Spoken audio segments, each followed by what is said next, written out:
Dhupguri supermarket में bulldozer action. 350 से ज्यादा अवैध दुकानों पर चला प्रशासन का बुलडोजर। व्यापारियों के सामने रोजी रोटी का संकेत। जलपाईगुड़ी के धूपगुड़ी सुपरमार्केट में सोमवार को प्रशासन ने बड़ा बुलडोजर एक्शन लिया। सरकारी जमीन पर लंबे समय से अवैध तरीके से बने अस्थायी शेड और दुकानों को तोड़ दिया गया। प्रशासन के मुताबिक व्यापारियों को करीब 15 दिन पहले नोटिस जारी करके अपनी दुकानें हटाने के लिए कहा गया था। इसके बाद 7 दिन पहले भी अंतिम चेतावनी दी गई। कुछ व्यापारियों ने अपनी दुकानें हटा ली, लेकिन कई लोगों ने नोटिस के बाद भी दुकानें नहीं हटाई। इसके बाद धूपगुड़ी पुलिस और ब्लॉक एडमिनिस्ट्रेशन के अधिकारियों की मौजूदगी में बुलडोजर चलाकर अवैध निर्माण हटा दिया गया। बताया जा रहा है कि 350 से ज्यादा अस्थायी दुकानों को तोड़ा गया।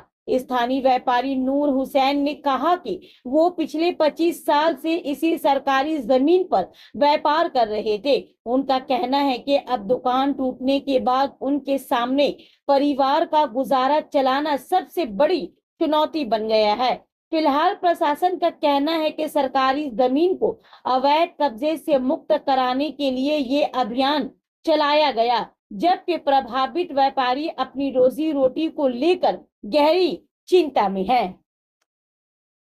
এবার যখন ভাঙতে চাইলো ভাঙা বিরোধী না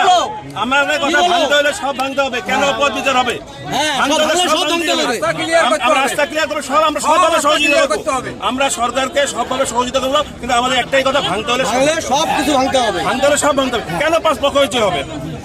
কেন একজন করে হবে আরেকজন থাকবে না কেন হবে এই জিনিস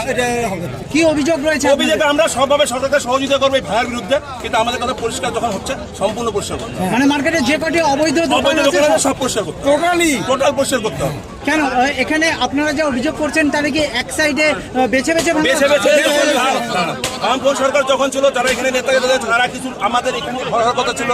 ওই পাশে ঘর হওয়ার কথা ছিল ওই সাইডে ঘরগুলো করে দেওয়া তারপরে ওখানটা যে সেক্রেটারি ছিল প্রভাবশালী লোক সে কিছু টাকা খেয়ে ওই ঘরগুলো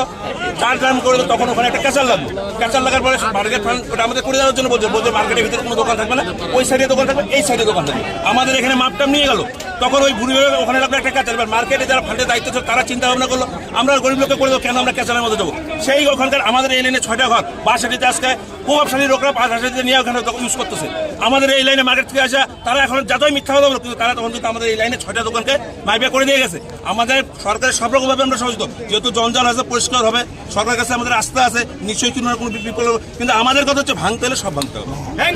ভাঙতে হলে সব ভাঙতে হবে সব ভাঙতে হবে আনুমানিক কত দোকান হতে পারে টোটাল আমি বলছি 400 জায়গা আটকানো আছে তার মধ্যে কর্মজীবী লোক আছে 70 থেকে 80 জন যে জন্য এই 300 লোকের জন্য এই 100 লোকের হচ্ছে পেটে লাথি পড়তেছে আপনাদের মধ্যেই অভিযোগ রয়েছে যে শেডগুলি যে তৈরি রয়েছে সরকারি সেগুলোই নাকি ব্যবসায়ীরা তাদের এক দুটা তিনটা করে ঘর আছে তারপরেও তারা ঘর দখল করে বসে আছে তারপরে তো মার্কেটে দুর্নীতি করে তো মার্কেট পারলে বেঁচে দিত কোনো একদিন এই হচ্ছে এদের অবস্থা আপনারা কি চাইছেন আমরা চাইছি আমরা সবভাবে সরকারকে সহযোগিতা করবো এই পরিষ্কারের বিরুদ্ধে কিন্তু একটা করে পরিষ্কার করলে সব পরিষ্কার করতে হবে।